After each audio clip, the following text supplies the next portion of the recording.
discussion, and they say, are you aware that X used to be married to Y, and then when he left, then they went to marry this one, and because of that protest between these teams, there's a problem, etc. Sometimes I tell them, delete the grapevine, delete it.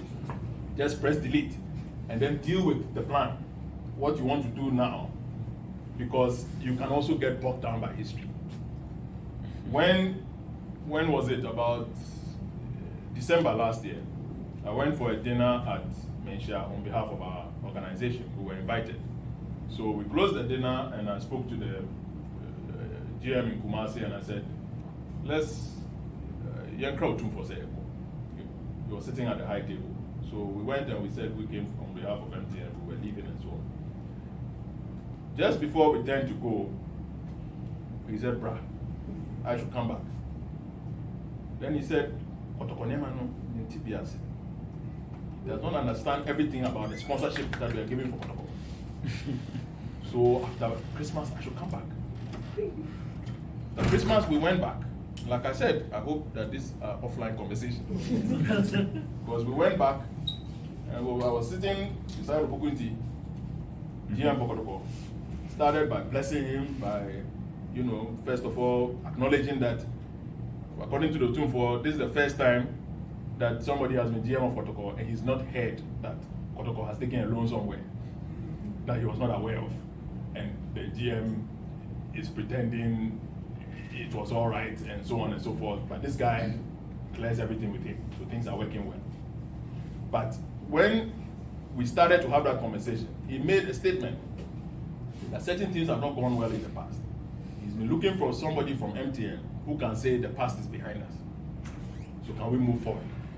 So that was his only request. That was why he asked us to come back. Are we the people who can say the past is behind us and we can move forward? Or do we have to look for other people who can come and say that? Because that is his request. Now, I'm relating that to why we say history is important. Because there have been problems. There have been challenges. But if we acknowledge that we are coming from a past of problems and challenges, it is enough. That the past is not good, let's move on. If we go back to try and resolve these things, which in the past created the dilemma that prevents us from having the systems we want, sometimes you've already failed. And you see the story of the world wars. When it was resolved, the treaties were signed, they said, never again shall we confront one another in war. Then after that, the allies were formed. So it doesn't matter what the issue is. The German army must not face the British army in war. Because under the circumstances, there will be no winner. And those are the conversations that are important also for what we do. Because people will provoke you. Systems, man, you are an agent of change. Pricewaterhouse, they used to have a certain operator manual. And they say that the profession you are entering is one that sometimes feels like a man who has to slaughter cows in Bombay. The cow is sacred in India. Yes. If you kill it, you are dead. But that is the profession you have chosen. That sometimes you are going to step on those cows. And in the process, you have to know how you make a cow look like an antelope. So that you can move over it. And later maybe you might confess your deed. But at that time it will be safe. And in those circumstances, a lot of the business literature is most important. This course you said is IT policy and strategy. Strategy, I remember Professor Frankie Menu used to say when we were teaching in Gimpa that as for strategy, it can only be taught by cases. Because theories of strategy are that way. I've worked for so many organizations, each one has a different formula for making money in the same market. Completely different, but it works. You cannot compare the strategy of Apple to the strategy of Samsung. But both of them are making money. And it's very important that as we do that kind of thing, we look to the cases and become cognizant. Nowadays, for those of you who might go on to doctoral research and so on and so forth, I think the case methodology is also gaining currency, becoming more and more formalized as also a way of approaching research qualitatively with rigorous case methods that can also be tested. And it's important that we see as many of these as possible to be able to appreciate some of these lessons, that history is important in a systems implementation, but history must not be a barrier. Just like in any relationship, history is important, but if it becomes a barrier, you will never get past the objective. So innovation is the skill.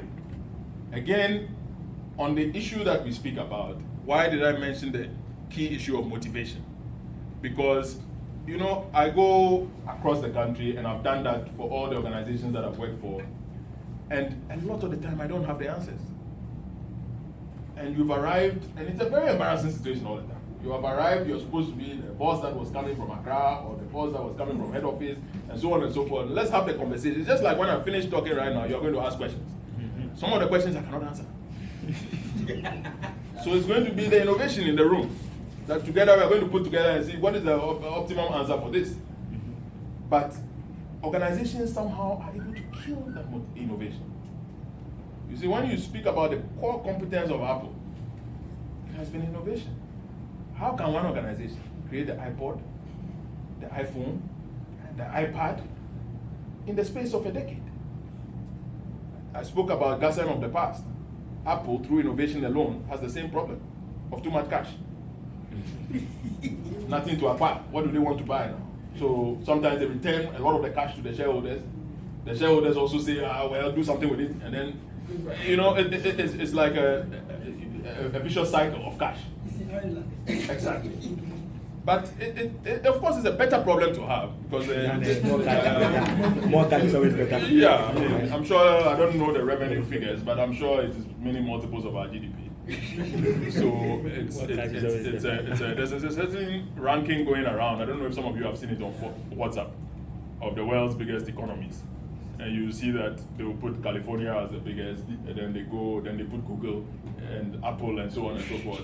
But so countries are mixed with companies. But you get to a certain point and you still cannot find the one you are looking for.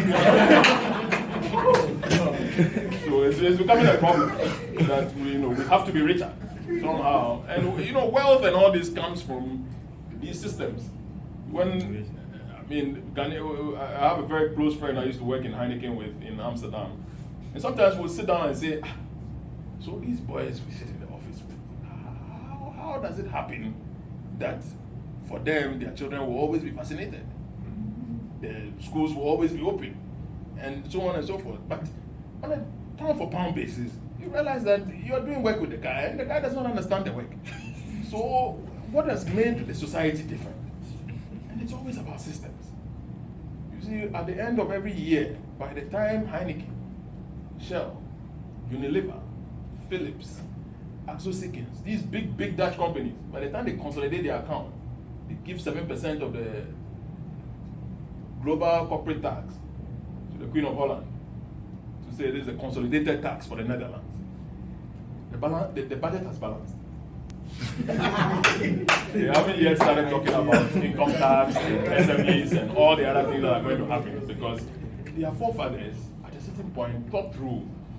And that is the challenge. You see, my boss, who was regional chief information officer of Africa Middle East for Heineken, one day he called me and he said, so what do you do for social security? And I said, I'm trying to, find some second house which I'll rent and he said, okay, that's interesting. Because for them, apart from the government has taken care of social security, of course they pay through their monthly contributions. They have the private savings plan, which also is insured, so you have something coming from there. But then he said, there's the generational family thing. And I said, what do you mean by that? And he said, his parents left some apartments for him and his brother. And under no circumstances will they not pass that one on to their children. So it's as if you are supposed to add to it. It will be inside. You perhaps, if in your time what you could do was to renovate, fine. If you could buy another one, fine. But that also is a pool. And I'm just looking at that whole situation and I'm also flipping it around and seeing that, these things take a bit of a structure, a bit of an understanding between brothers, between elders, etc., etc., etc. Because sometimes you also get to a point where you have to scope things properly. The things we are trying to manage can become too complex. I sit with the 85-year-old uncle who is the Busiampeni of my whole Bretu Busia of the Ifijasi area, and sometimes I tell him that, Ofa, who are you going to leave this whole complexity for? Because the names you mentioned, I don't know them. And basically we have to be dealing with the fact that anything can happen anytime from now because you're 85. But the structure does not have succession. So under those circumstances, people in times past, because don't forget that other societies also evolved from such a complex structure. Yeah. But people in times past then reduce the scope to say, okay, this takes care of that, that takes care of that, and still maybe you can have some loose alliance which makes you call yourself one entity. But you cannot govern certain things from a central point if there's no resource to be able to overlook it. Now, why am I relating all of these things? Because that is also the story of poverty. Because if without governance, there will be poverty. Who is going to take care of who is succeeding what, what is the paperwork that is going through all of these things? Who are the family lawyers? When somebody dies and they issue that probate, that is when you see the power of what they call executor of a will. At that particular moment, he's the signatory to the bank account. During that period when he has to pass it on to the beneficiary, a lot can happen. But we play with these things. Because at a certain point, we take it that it will take care of itself. Because in my lifetime, I always sat with him and we always had a good time. So he will not do that. But life is not like that. The evil you see in society is the definition of society. You have to anticipate that people are not going to be ethical. People are going to try and do certain things. That is why certain systems seem ruthless. When they hold you, fortunately in Ghana, despite all the challenges, I have a Nigerian friend who used to say to me that despite what you people complain about, when Ghana police holds you, it's a different thing. Meaning that at least there was some feeling that it's not easy to get out of the grips of the law. But it works better in many societies where the systems are in place, where the crime data is polished, and you are able to trace what is happening. And those are the things that when we say the history is important, it's important that we are looking at our own historical factors. Because you go into an environment, you have to put systems in the environment, you have to know what their limitations are. You have to know that, look, under the circumstances, there's going to be an evolution. There's the Norland phases, where you come from that stage of initiation, where the whole idea of the system is just not coming together. And at that point, there's a different methodology that you apply. See, in Nigeria, when we did systems in Nigeria, it was my boss, the Dutchman, he used to ask me, Eric, where do you keep disappearing to? We have a meeting, and then 30 minutes we can't find you, and then we come back, and so on. And I said, I'm a citizen of West Africa, and we are in Lagos, so you cannot always find me. But you are from the European Union. But you see, what I was taking care of was that there are certain cultural factors. So at the time that they say, Eric, one book a day here, pepper soup, I have to make myself available in the booker and then come back.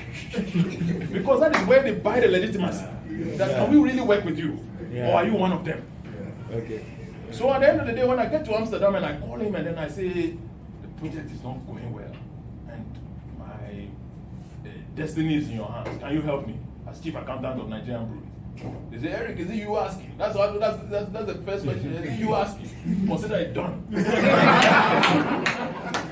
And you get adoption. In that process, you get adoption. For me, that is more important than, you see, I went live with the system once in Amsterdam. My boss asked me, he said, oh, his password is not working. I said, Ben, you know what? I've never seen the software. And he said, but you managed to put it for 5 months, it's gone live. What's it? I said, yeah, that's why it went live. Because if I spend my time looking at where the password field is, etc., I could have helped you by now. But there will be no data in the system. I spent my time with the people. There was one Dutch woman. At a certain point, I saw she was overwhelmed because I came to her and I said, I see that your schedule is behind. What is going on? She said, can you believe nobody has even asked me? I said, yes, but I have time today. Let's sit down. She told me that her son was it some autism or there was some big challenge in her life, and her husband, was also a very busy guy. We're doing this. After that conversation, I got her one temporary, you have these employment agencies, one temporary guy to come and help, etc., etc. Later on, I had to come and ask her. I said, you have a challenge, and now you are closing later. He said, I've taken care of it. Because the motivation had gone up. He felt that, look, if you have time for me to discuss all this autism and so on and so forth, then this project, it will go live to your credit. And that was how it happened. That's why on the day it went live, when Ben asked me about his password, I started laughing. Because it's not about that. There's always some guy on the help desk somewhere who can reset your password, etc., etc., etc. But the hundreds of thousands of euros of project fees are not going to be paid on the basis of password reset. And those things you have to balance. Because we also know that managing, is there anybody here who started on a help desk? Or has done support? Yeah. You've done support? Yeah. Be honest and confess that support teams can be very bad. If you don't have vigilance, you don't understand what they are doing, they can run circles around you any day. You see, one of the funny things is that, for example, on the telecom network, you commission a radio link. You guys do that all the time. A radio link, a physical radio link will be available. All lights are green. The man knows very well that there is a services layer of the communication, which is not moving. He's supposed to test it. He's supposed to see the packet drops. He can send an email right now, everything is up. I've done my share. It's the customer's fault. And then if you're not lucky, you are a salesman who hasn't been with a bad boy before. You also convene a meeting with the customer and go and sit there and say, the link is up and it's your fault, and so on and so forth. That is when you get fired. Because the customer calls the CEO of your organization and says that you just sent me a very arrogant chap, and I don't want to work with him again. Depending on the value of the business, it could be your last day on the job. But despite that, amidst all the complexities of managing the people and so on, so the support guys also have to be happy. Because if they start to run circles around you, I'm telling you, it's a very unpleasant experience. And nobody can. You see, I mean, things just begin to happen. I don't know. I mean, if you've seen support go haywire, you feel so. People, grown men can weep. And you see, and these people, they have a way of working with music, and you can see they're having fun. But they're always young people, and there are some ladies among them, and they are gelling, and they are talking about what they'll do after work, and so on and so forth. And you realize that your services are not working, and yet they have a report to show that everything is working. It's your fault. So I'm just saying that the innovation, the history, these things are the key, the soft factors, to be able to get adoption. In addition, this is a controversial statement, if you like, if I say technology is trivial. But at the end of the day, if you've got all the design right, you see, I returned to Ghana in 2007. The bold decision to come back was because the DFID had set up a program at the office of the president. They said they were tracking the priority programs and they needed some people to help. And I'd been in Amsterdam for 5 years. I had made a decision that this is not where my children are going to grow up, because everybody must know home. So I was looking for something to come to. And then I got this call and they said it's a 12-month project. So I thought about it and I said, no, I'm going to Ghana. In 12 months, we'll see what will happen. So we came and we sat at the first day at the castle, and I realized that this place, they don't come to work to work. So when they get there, they try to find out that what event is before attending today. And then people go and stand in the flanks. People's career is to be noticed. That I've been giving you moral support. I've been following you around. Baby, you been mommy. That was the whole thing. But you see, my biggest fear was that, look, this was a time when I could count that I had done maybe almost 15 years of my career since graduation from tech and so on. I was very scared that I have a seminar. What again can I do? Because, I mean, where do I go from here? This environment, within a few weeks, you also become, And there were people on the project who had been commissioned.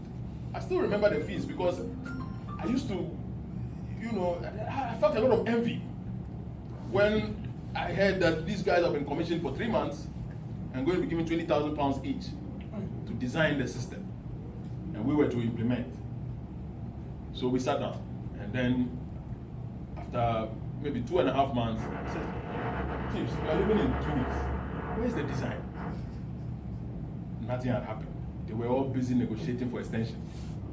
And I said, oh, in this period, you have earned £20,000. I have not even earned 2,000.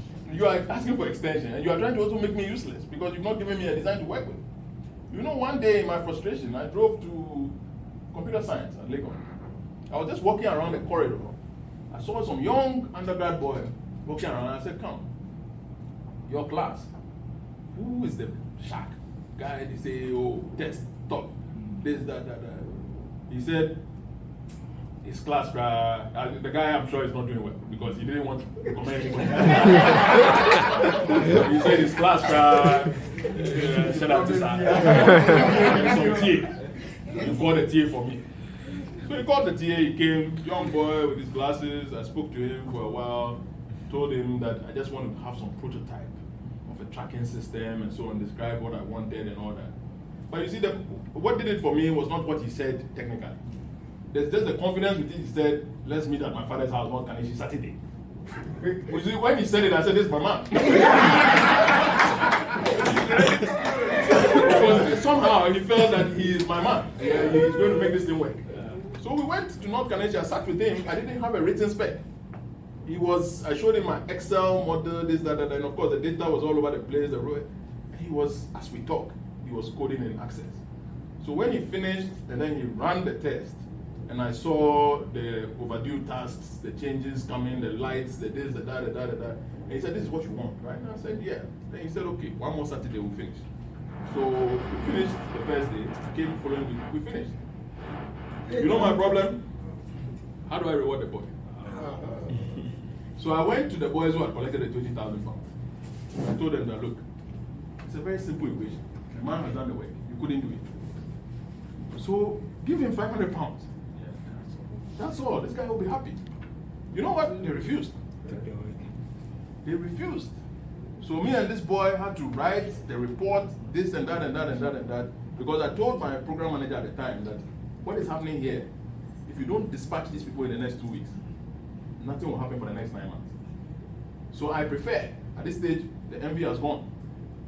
I prefer they are paid the full £20,000. And the most important thing for this project is that they leave. Because now this small boy cannot even help us. Because when he comes, they are going to torment him. And that is what happened. We wrote the reports for them. We did the work for them, presented it, asked them to attach their invoices, go and take their money, and go. The small boy at the point, he told me, can I take him to the castle? I said, yes, I can. He said, that's what he needs. He wants to experience those environments. So we took him to some meetings, Joe Bedouansa and co, some ministers were involved, etc., etc., just sitting around. I went to health insurance, Rasbati and co, etc., etc., etc. At the end of the day, that was what he needed. Today he's done his PhD. He called me the other day from the UK and he was laughing. He said, so you people never finished that project that you were doing? I said, oh, with the prototype, to be honest, when we delivered that prototype, we did the test data on those days, the emergency power program and some of those things, presented it to Meriton University and co, etc., etc. I left the project. At least I knew that. Like in a conversation like this, I don't have to say that I went to waste my time for 6 months. There was something. Because what was going to follow was government procurement. Because now you've got a prototype. So who's going to build the actual thing? Yeah. I didn't want to be there for that tender. So we departed. But I'm just saying that when you talk about technology, it's trivial. I will always remember 2 Saturdays in North Kaneshi. Technology was closed. If you want to make it a complex discussion, it can also become complex. You can compare, have you all heard in the news, Interconnect Clearinghouse? Yeah. At a point, the complexity of the life we lead. Ministry of Finance gave a contract to Suba. It became big news, it became controversial, etc., etc., etc. You know the owner of Suba? Suba. So he was happy. And then AfriWaves came. And the communication sector also gave the same type of contract to AfriWaves. Then one day I was sitting in my office and my former boss called Philip Soa, former MD of Airtel. He said, this one offline. When people say offline, it means that they want to see you, but off record. Just like I'm talking to you offline. So we came and we sat down and he said, you know, he's now the MD of AfriWaves. I said, congratulations. So this contract, and I said, Philip, this dilemma, how will it be resolved? The Ministry of Communication and the Ministry of Finance. And we, a private operator, you want to talk with us. I will never say anything, Philip. Say offline or online.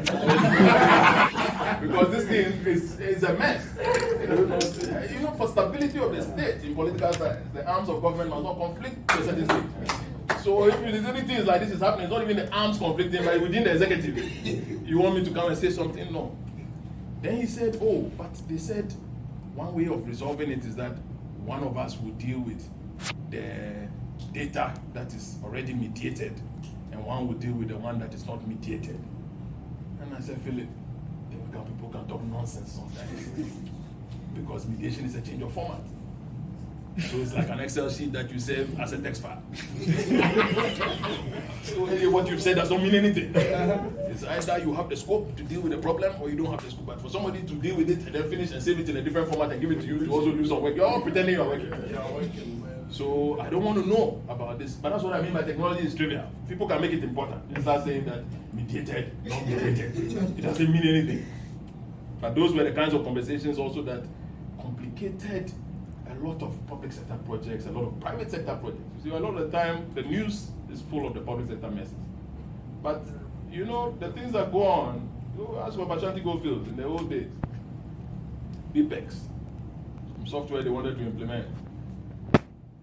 Millions of dollars. Nothing happened. The failures of SAP systems across the world. I mean, big money. There's an airline they call, was it People Express or something? It's a favorite strategy case. When it finally collapsed, they asked the CEO what went wrong. And he said it was our inability to manage an information system. Because at the time, American Airlines and so on had gone ahead with big systems that were working. People Express, every time booked people for the wrong flight, things were going wrong. So even though they were a low fare carrier, people stopped taking them because people want to arrive at their destination. That's why they come to the airport to travel. So not to go and arrive in Tamale if you're going to Kumasi. So it became a mess.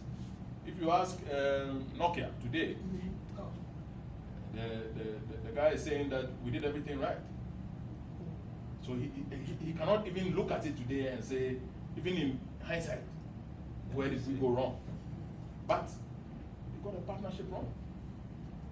You see, at the time when you see that Android is moving and iOS is moving, you have to make the call quickly. Time is very important. You cannot pretend and be in a world of your own, because that's what technology does. You keep looking at it and you think, I have a better product. This thing is stable. BlackBerry. Exactly, BlackBerry. Thank you. It's stable. It is, you know, yesterday somebody called me. I gave my older brother a BlackBerry. He's giving it to a repairer to put his SIM inside. And then the guy calls me, you know, but me here Yahoo password. I said, what about that? Does everybody understand what I just said? I mean, but you see the design does not make sense. If you cannot change, because he wants to download WhatsApp and so on.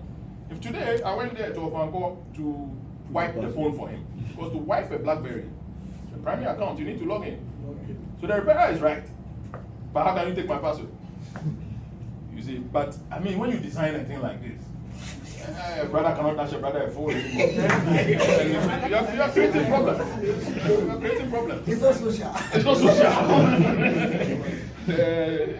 You know, there's a prophet who boy, not the politician, but his son, who is a very famous professor in Stanford.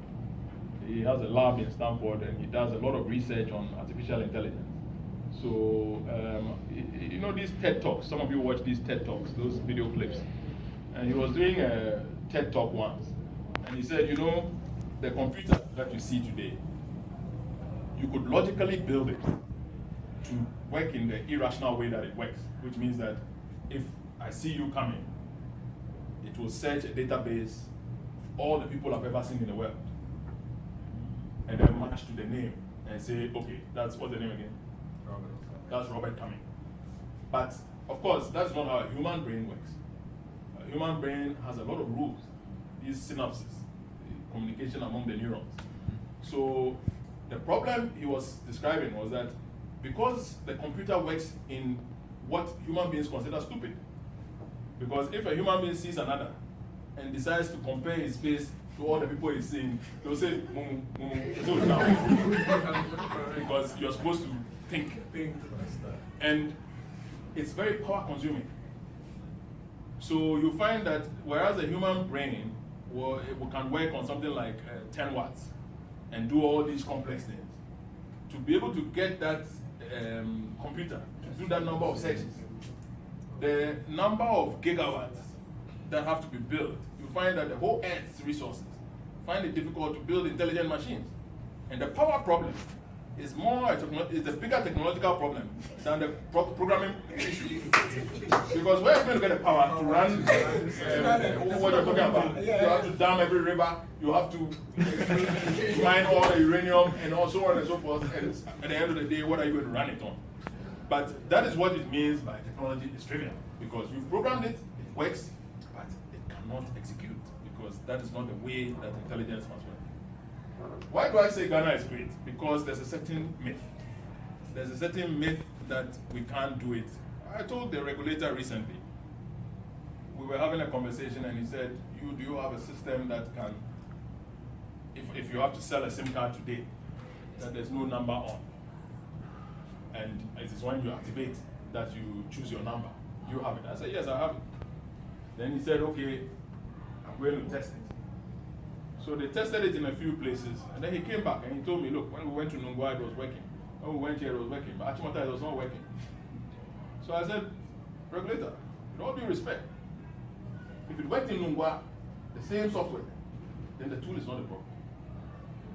It means I have an idiot in Achimota. And let me revert to you on when I've dealt with that person. But don't judge me by the fact that it doesn't work. Because how did it work in Nungwa? You see, and that's the point that I'm making about Ghana is great. We forget sometimes our successes. When I worked for KPMG, the number of successful rollouts that we did, Gasset, Snake, Ashanti Goldfields, Ghana Commercial Bank, so many places where people felt systems could not go. In fact, Ministry of Works and Housing, Technology Services Center, TSC, one of the best projects that we did, because we had a boss called Joe Winful. Joe Winful in those days, you start requirements definition, you come and sign. You do a project plan. 3-4 weeks, are you ready? Yes.